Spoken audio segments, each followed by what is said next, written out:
बाबा साहब जिंदगी भर ये कहते रह गए कि शिक्षा और रोजगार का सवाल हमारे लिए जीवन मरण का सवाल है, और कहीं दलित पिछड़े नेताओं और समाज के एजेंडा पे न शिक्षा है न रोजगार है, तो का सेंसस करा के करो क्या? अभी भी तो है, बीजेपी के पास सबसे ज्यादा एमपी है दलित और पिछड़ा, है कि नहीं है? प्रधानमंत्री खुद ओबीसी है। मैं नीची जात का हूँ, नीची जात का हूँ।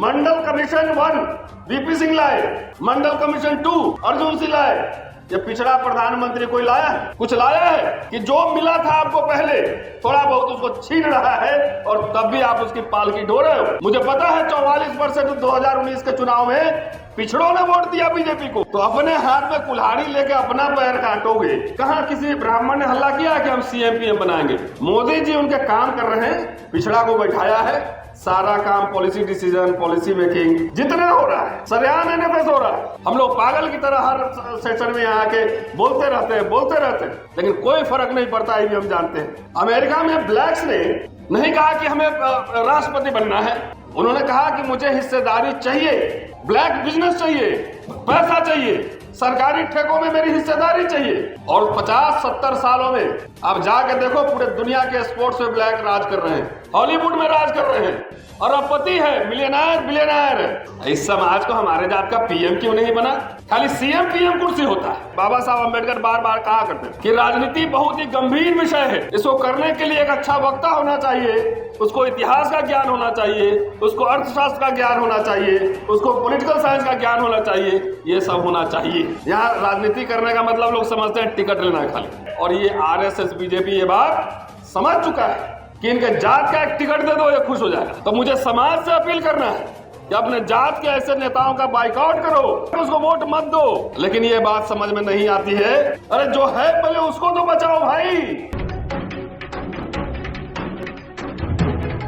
यहाँ जितने लोग बैठे हुए हैं, हमको 50 लोगों को 50-50 करोड़ रुपए का बिजनेस देना है। यह समझिए कि 50 लोगों को क्लास 1 नौकरी देना है और 2 एमपी का टिकट देना है। आप क्या लेंगे? क्या लेंगे बोले? 90% से ज्यादा लोग दलित पिछड़ा, हर जगह ये सवाल पूछता हूं। राहुल जी एक बार कहते हैं ना कि ये एक्सरे मशीन है, और इसमें से आप इंडस्ट्री में नहीं है, स्टॉक मार्केट में नहीं है, यहाँ नहीं है, वहां नहीं है, ये नहीं है। क्या इन समुदायों में ये चेतना है? 2 एमपी का टिकट देंगे तो आप उसमें मारपीट करने लगेंगे जाके कि मुझे दो मुझे दो। 50 लोगों को 50-50 करोड़ का बिजनेस आप नहीं दिलवाओगे। ये चेतना नहीं, ये मूर्ख चेतना है। पंडित जी से यही सवाल पूछेंगे कि आप क्या चाहिए आपको, तो वो बोलेंगे नहीं हमें पहले नौकरी दे दो। 40 साल नौकरी करेगा, 50 करोड़ का बिजनेस लेके 500 करोड़ बनाएगा, और जिसको देखो सबको टिकट चाहिए। कितना है पूरा एमएलए एमपी इस देश में? क्यों एमएलए एमपी बनना है भाई? 60, 85, 90, 100 में शोषित 90 है, 90 भाग हमारा है, पिछड़ा पावे 100 में 60, 85, 15 तो इतने साल से सुन रहे, नारे अच्छे लगते हैं, लेकिन रियल ग्राउंड पे आइए। मंडल कमीशन के 40 रिकमेंडेशन है, उसमें से सिर्फ 2 लागू हुआ है। वीपी सिंह ने एजुकेशन में और अर्जुन सिंह ने एजुकेशन में। इसमें फोटो क्यों नहीं उनका? ये भी तो सवाल है। क्या उन दोनों लोगों की आप पुण्यतिथि या जन्म दिवस मनाते हैं? क्यों?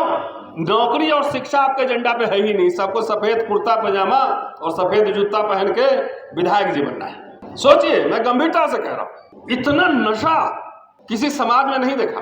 अमेरिका में ब्लैक्स ने नहीं कहा कि हमें राष्ट्रपति बनना है, उन्होंने कहा कि मुझे हिस्सेदारी चाहिए, और रिजर्वेशन पहले यहां था। अमेरिका में अफर्मेटिव एक्शन बाद में आया, 70 के दशक में आया। उन्होंने कहा मुझे हिस्सेदारी चाहिए, ब्लैक बिजनेस चाहिए, पैसा चाहिए, सरकारी ठेकों में मेरी हिस्सेदारी चाहिए। उन्होंने ये मांगा, और 50-70 सालों में आप जाके देखो, पूरे दुनिया के स्पोर्ट्स में ब्लैक राज कर रहे हैं, हॉलीवुड में राज कर रहे हैं, और अरबपति है, मिलियनर बिलियनर है। इस समाज को हमारे जात का पीएम क्यों नहीं बना? है खाली सीएम पीएम कुर्सी होता है। 2 तो ठाकुर हमारे पीएम हुए हैं, चंद्रशेखर जी और विश्वनाथ प्रताप सिंह, तो सारे ठाकुर पीएम बन गए। उत्तर प्रदेश में 50 सालों में शुरू के 24 साल तक ब्राह्मण सीएम रहे, वहां 7 सीएम रहे, 50 से लेकर 90 तक, तो सारे ब्राह्मण सीएम बन गए।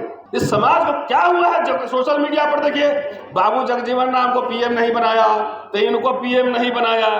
अरे बाबू जगजीवन राम ने लाखों लाख दलितों के घर में नौकरियां दी, पेंशन मिला। जो पैंट शर्ट पहन के बाप के पेंशन के पैसे से घूम रहे हो, वो कैसे मिला है तुमको पता नहीं। बाबा साहब जिंदगी भर ये कहते रह गए कि शिक्षा और रोजगार का सवाल हमारे लिए जीवन मरण का सवाल है। बार बार जाके देखिए, ग्रीवांसेस ऑफ शेड्यूल कास्ट में लिख रहे हैं वो, और कहीं दलित पिछड़े नेताओं और समाज के एजेंडा पे न शिक्षा है न रोजगार है। तो कास्ट सेंसस करा के करो, क्या करेंगे आप? 40 में से 2 रिकमेंडेशन लागू हुआ है, 38 बाकी है अभी, उसमें क्यों नहीं लड़ाई हो रही है? आखिर सेंसस होगा तो किस बात का होगा? जाति जनगणना सिर्फ आंकड़ा है। सोशल पॉलिटिकल जो मामला है, एम्पावरमेंट का पैमाना नहीं है, सोशल इकोनॉमिक एम्पावरमेंट का पैमाना। तो 38 रिकमेंडेशन लागू नहीं हुआ और उसमें कोई लड़ाई नहीं, कोई बहस नहीं। दलित लोग को सीएम पीएम बनने में नौकरी चला गया, पूरा लड़ाई लड़ रहा है, 90-85 लड़ रहा है। मैं बार बार ये सवाल उठा रहा हूँ कि सांसद जो है ना 545 ही बन सकते हैं। अभी भी तो है, बीजेपी के पास सबसे ज्यादा एमपी है दलित और पिछड़ा, है कि नहीं है? प्रधानमंत्री खुद ओबीसी है। मैं नीची जात का हूं। तो मंडल कमीशन 1 वीपी सिंह लाए, मंडल कमीशन 2 अर्जुन सिंह लाए। ये पिछड़ा प्रधानमंत्री कोई लाया है? कुछ लाया है? कि जो मिला था आपको पहले, थोड़ा बहुत उसको छीन रहा है और तब भी आप उसकी पालकी ढो रहे हो। मुझे पता है 44% 2019 के चुनाव में पिछड़ों ने वोट दिया बीजेपी को। तो अपने हाथ में कुल्हाड़ी लेके अपना पैर काटोगे तो कास्ट सेंसस हो जाएगा तो क्या हो जाएगा? जब तक कि एजेंडा नहीं हो, मैं इस समाज से पूछना चाहता हूं कि आप सगुन परंपरा में हैं कि निर्गुण परंपरा में? इसी में सवाल का जवाब छुपा हुआ है। बचपन में हम लोग जाते थे मेरे गांव में, तो मुहर्रम में मुसलमान हमारे जो घर के आसपास होते थे, उनके यहाँ हम लोग जाते थे लाठी बाजने, सीखने, देखने कैसे मुहर्रम मनाया जाता है। हिंदू भी शामिल होते थे। आज आप क्यों नहीं जा रहे? आरएसएस के एजेंडा पे खेल रहे हो। इतनी जातियां हैं, उतना एक टिकट ही बांटेगा तो सब जाति का कोटा पूरा नहीं होगा। तो यादव को दे दिया तो कुशवाहा नाराज, कुशवाहा को दे दिया तो कुर्मी नाराज, जाटव इधर हो गया तो जाट इधर हो गया तो सैनी यहाँ हो गया। ये तो खेल चल रहा है। नहीं समाज के एजेंडे पर, नहीं समाज के नेताओं के एजेंडे पर शिक्षा और रोजगार नहीं। आखिर निर्गुण परंपरा में कौन है? कबीर है, फूले है, सगुन में तुलसीदास है। धीरे धीरे आप लोग हिंदू सगुन परंपरा में चले गए हैं और मुसलमानों के खिलाफ आपको खड़ा कर दिया गया है। अगर यही चेतना है, बिहार में तो हुआ है सर्वे, हुआ है कि नहीं हुआ है? हुआ है ना सर्वे? तो बिहार में बीजेपी कैसे जीत गई वहां पर? क्योंकि इन पिछड़ों ने ही वोट दिया। दलितों में भी दलित वोट दिया। अभी सरकार बनने के बाद सबसे पहले ज्यादा बुलडोजर चले हैं पासवान जी के घर पे। चले कि नहीं चले ओमसुदा साहब? हैं? क्योंकि मोदी जी आरएसएस उनका एक ठेकेदार को खरीद लिया है जिसका नाम है चिराग पासवान। तो जात के नेता को बनाओगे तो ये सब खरीदना आसान होता है, ऐसे चुटकी भर में। कोई पिछड़ा समाज में ये चेतना है कि पिछड़ा समाज का व्यक्ति हो, चाहे किसी कास्ट का हो, उसको जो हमारे हक की बात करेगा, हमारे लिए लड़ेगा, उसको हम नेता बनाएंगे। ये पिछड़े वर्ग में ये चेतना है कि जो दलित समाज का व्यक्ति है, जो हमारे लिए लड़ रहा है, उसको हम अपना लीडर मानेंगे। आप में चेतना ये है, और ये आरएसएस बीजेपी ये बात समझ चुका है कि इनके जात का एक टिकट दे दो, ये खुश हो जाएगा। क्या चल साहब, सही बात कर रहा हूं? जात का टिकट दे दो, खुश हो जाएगा। कहां किसी ब्राह्मण ने हल्ला किया कि हम सीएम पीएम बनाएंगे? मोदी जी उनके काम कर रहे हैं, पिछड़ा को बैठाया है, सारा काम पॉलिसी डिसीजन, पॉलिसी मेकिंग जितना हो रहा है, सरेआम एनएफएस हो रहा है, हुआ ना? कोई हलचल नहीं। हम लोग पागल की तरह हर सेशन में आके बोलते रहते हैं, लेकिन कोई फर्क नहीं पड़ता। ये भी हम जानते हैं। इलेक्शन आएगा तो सब अपने अपने जात का नेता ढूंढने लगे। हमारी अर्थव्यवस्था में हिस्सेदारी कितनी हो, इसमें कोई चर्चा है? सेंट्रल गवर्नमेंट एक पॉलिसी बनाए कि ठेकेदारी में हिस्सेदारी कैसी हो, इसकी कोई चर्चा है? हमारा 5 वाइस चांसलर बने, 500 प्रोफेसर बने, चर्चा है? नहीं, सिर्फ पॉलिटिक्स में चर्चा है। और पॉलिटिक्स भी वैसी चर्चा है, बाबा साहब अंबेडकर बार बार कहा करते थे कि राजनीति बहुत ही गंभीर विषय है। इसको करने के लिए एक अच्छा वक्ता होना चाहिए, उसको इतिहास का ज्ञान होना चाहिए, उसको अर्थशास्त्र का ज्ञान होना चाहिए, उसको पॉलिटिकल साइंस का ज्ञान होना चाहिए, ये सब होना चाहिए। एक गंभीर विषय है राजनीति करना।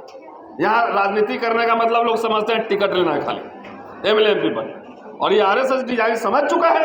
इसलिए हर जात का एक ठेकेदार बनाया हुआ है, ठेकेदार उधर से लेता है, और ठेकेदार जब उसको जात को पीटो, उसको हकमारी करो, तो एक ठेकेदार खाली पकड़े हो।